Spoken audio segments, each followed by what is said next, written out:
এবার নেটোভুক্ত দেশ এস্তোনিয়ার আকাশসীমা লঙ্ঘন করল রাশিয়ার 3টি MiG-31 যুদ্ধবিমান। আর এরপরে উত্তেজনা বেড়েছে গোটা ইউরোপ জুড়ে। এ ঘটনাকে রাশিয়ার বেপরোয়া আচরণের দৃষ্টান্ত হিসেবে দেখছে নেটো, আর বড় বিপদের সম্ভাবনা বলে আখ্যা দিয়েছেন মার্কিন প্রেসিডেন্ট ডোনাল্ড ট্রাম্প। কিন্তু প্রশ্ন হলো, এস্তোনিয়ার আকাশসীমা লঙ্ঘন করে যুদ্ধবিমান উড়িয়ে কিসের বার্তা দিল রাশিয়া? বিস্তারিত আরিফ হাসানের প্রতিবেদনে।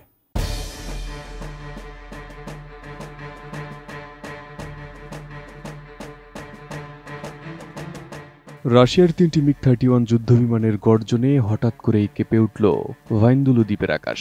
শুক্রবার সকালের নীরবতা ভেঙে এস্তোনিয়ার আকাশসীমা লঙ্ঘন করে রুশ সামরিক বিমান।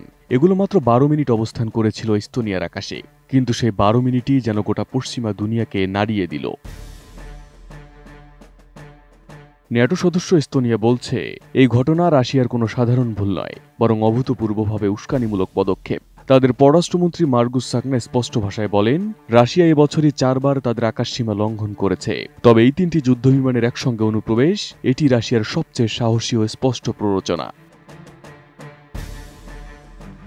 আমি বুঝি নির্মাণের শিল্প, সালাম স্টিল বোঝে ডিউরেবিলিটি। সালাম steel, most durable steel. Estonia জানিয়েছে, আকাশসীমা লঙ্ঘনের ঘটনাটি শুক্রবার সকালে ভাইন্দুলু দ্বীপের কাছে ঘটেছে, যা রাজধানী তালিন থেকে প্রায় 100 কিলোমিটার দূরে। এ ঘটনাকে রাশিয়ার বেপরোয়া আচরণের দৃষ্টান্ত হিসেবে দেখছে ন্যাটো। অন্যদিকে রাশিয়ার প্রতিরক্ষা মন্ত্রণালয়ের দাবি, তাদের বিমানগুলো আন্তর্জাতিক নিয়ম মেনেই বাল্টিক সাগরের নিরপেক্ষ আকাশসীমা দিয়ে উড়েছে, কোনো সীমান্ত লঙ্ঘন করেনি। তবে এস্তোনিয়ার অভিযোগ বলছে ভিন্ন কথা। ট্রান্সপন্ডার বন্ধ, কোনো ফ্লাইট পরিকল্পনা নেই, এয়ার ট্রাফিক কন্ট্রোলের সঙ্গে যোগাযোগহীন অবস্থায় রুশ 3 বিমানের উড্ডয়ন, এসবই সন্দেহকে আরো ঘনীভূত করেছে। ইউক্রেন যুদ্ধের কারণে ইউরোপ জুড়ে উত্তেজনা আগে থেকেই টকবক করছে। মাত্র কয়েকদিন আগে রাশিয়া ও বেলারুশের যৌথ সামরিক মহড়া জাপাদ 2025 শেষ হয়েছে, যেখানে পারমাণবিক অস্ত্র নিক্ষেপের মহড়া অন্তর্ভুক্ত ছিল। তারও আগে রুশ ড্রোন পোল্যান্ডের আকাশে প্রবেশ করে।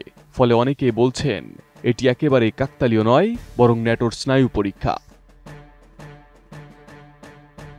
এস্তোনিয়ার প্রধানমন্ত্রী ক্রিস্টেন মিখাল ইতোমধ্যেই ঘোষণা দিয়েছেন, দেশটি ন্যাটোর অনুচ্ছেদ 4 অনুযায়ী রাজনৈতিক পরামর্শ চাইবে। অর্থাৎ এক বা একাধিক সদস্য যখন মনে করে তাদের ভূখণ্ড বা নিরাপত্তা হুমকির মুখে, তখন পুরো জোট একত্রে আলোচনা করে।